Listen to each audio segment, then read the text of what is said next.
Profile बोला profile भावास्माईल. हे सगळं कुठून शिकून येतो हा? या एपिसोडमध्ये मी तुम्हाला प्रोफाईल सेटिंग कशी करायची ते सांगेन.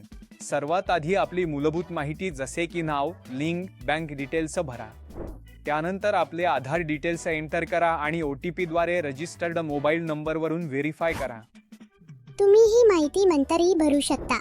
त्यानंतर आपला 10 अंकी पॅन नंबर टाका. हे टॅक्स आणि TDS साठी आवश्यक आहे. तुम्ही हे देखील नंतर कधीही अपलोड करू शकता. जर पॅन किंवा आधार व्हेरीफाय होत नसेल तर पुन्हा प्रयत्न करा किंवा त्यांचे समोरचे आणि मागील फोटो अपलोड करा. आता वेळ येते सेल्फी व्हेरिफिकेशनची. त्यासाठी या गाईडलाईन्स लक्षात ठेवा.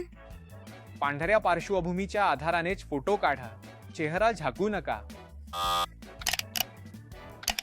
अतिरिक्त वस्तू जसे की टोपी, सनग्लासेस इत्यादी घालू नका. तुमचा चेहरा स्क्रीनच्या सर्कलमध्ये बसेल याची खात्री करा. तर मग डॉक्युमेंट्स व्हेरीफाय होताच तुमचे प्रोफाईल सेटिंग्स पूर्ण. फायनल स्टेप्स म्हणजेच ऑनबोर्डिंग शुल्क भरण्यासाठी आमचा पुढील व्हिडिओ बघा. काही प्रश्न असल्यास कमेंट करा आणि विचारा. स्विगी डिलिव्हरी पार्टनर्सला यूट्यूबवर लाईक, शेअर आणि सबस्क्राईब करायला विसरू नका.